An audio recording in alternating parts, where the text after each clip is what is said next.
Rewa collector कार्यालय में प्रत्येक मंगलवार को जन सुनवाई का आयोजन किया जाता है।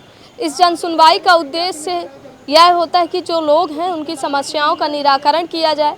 बाकायदे अधिकारी मौजूद होते हैं। पहले के समय में जहां देखा जा रहा था कि लोगों की भीड़ कम हो गई थी और निराकरण सुन्नीवटा सन्नाटा हो गया था, लेकिन जैसे ही रीवा के नए कलेक्टर नरेंद्र कुमार सूर्यवंशी जी का आगमन हुआ तब जाकर लोगों के बीच एक उम्मीद जगी और उम्मीद के साथ लोग आते हैं कि समस्याओं का निराकरण होगा। बाकायदे आप देखेंगे कि लोगों की अच्छी खासी लंबी भीड़ें रहती हैं और ऐसा भी नहीं है कि कलेक्टर साहब द्वारा सुनवाई नहीं की जाती है, सुनवाई भी होती है और तत्काल निराकरण के आदेश दिए जाते हैं। और इन सब चीज़ों को अगर कोई चैनल प्रमुखता से दिखाता है तो वह है नेशन टीवी। नेशन टीवी जो हर मंगलवार को उन फरियादियों की आवाज़ बनता है, उन लोगों की आवाज़ बनता है जिनका निराकरण नहीं होता, उन लोगों के मुद्दों को उठाता है जिनका निराकरण नहीं होता।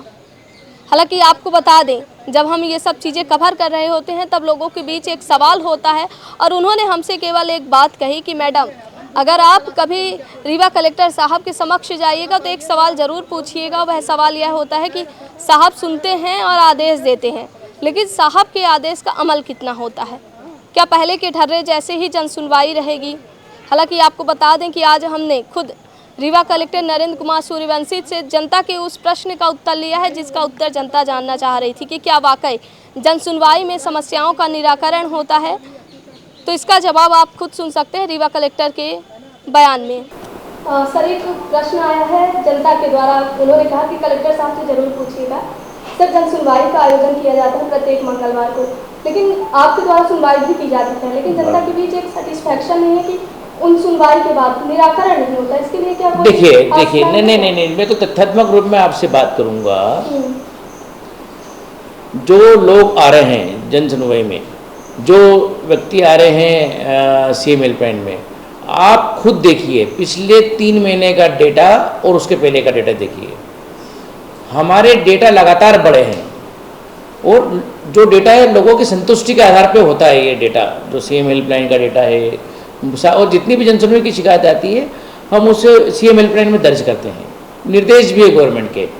तो और अगर सीएम हेल्पलाइन में उन आवेदन का निराकरण हो रहा है तो वो फोर्सफुली या वैसे कदापि नहीं होता है, वो जनता के सेटिस्फेक्शन के साथ होता है, क्योंकि सेटिस्फेक्शन के भी अंक रहते हैं उसके अंदर। और जितनी भी निराकरण होती है वो जनता से या आवेदकों से बात करके उसका निराकरण होता है। तो ये नहीं कह सकते कि निराकरण नहीं हो रहा, निराकरण हो रहा है। निराकरण जैसे आप अभी आपने देखा कि लोग अपील के प्रकरण को लेके आते हैं। अपील का प्रकरण आवेदन से निराकरण नहीं हो सकता। हम उनको सलाह देते हैं कि आप अपील में जाइए, लेकिन आदमी त्वरित निराकरण चाहता है। त्वरित निराकरण न्यायालयीन प्रकरण का न्यायालय में ही होगा, किसी आवेदन के माध्यम से नहीं होगा। जो मोस्टली शिकायत आती है वो नामांतरण, बंटवारे, सीमांकन, तरमीम आदेश इत्यादि के विरुद्ध में होती है, जिसका उपचार सिर्फ और सिर्फ अपील है। और आपको पता है कि हम अपील में लोगों को बताते हैं कि पर्टिकुलर विषय वस्तु का निराकरण एग्जीक्यूटिव तरीके से होगा और विशेष जो राजस्व न्यायालय से संबंधित कार्य वो न्यायालय में होंगे। तो सुना आपने कि रीवा कलेक्टर नरेंद्र कुमार सूर्यवंशी ने क्या कुछ कहा। उन्होंने कहा कि निराकरण होता है और किसी भी चीज़ के निराकरण के लिए समय लग सकता है, लेकिन जो जनता होती है उसकी उम्मीद होती है कि तत्काल निराकरण हो। हालांकि उन्होंने साफ तौर पर कहा कि हर चीज़ की एक प्रोसेस है और उस प्रोसेस को हर कोई फॉलो करता है, चाहे मैं हूँ या कोई अधिकारी हो।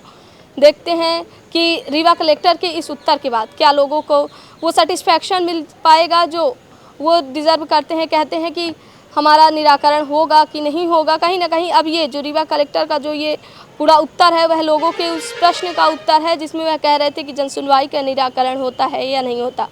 जुड़े रहिए नेशन टीवी के साथ। मैं सोनाली, रीवा, मध्य प्रदेश।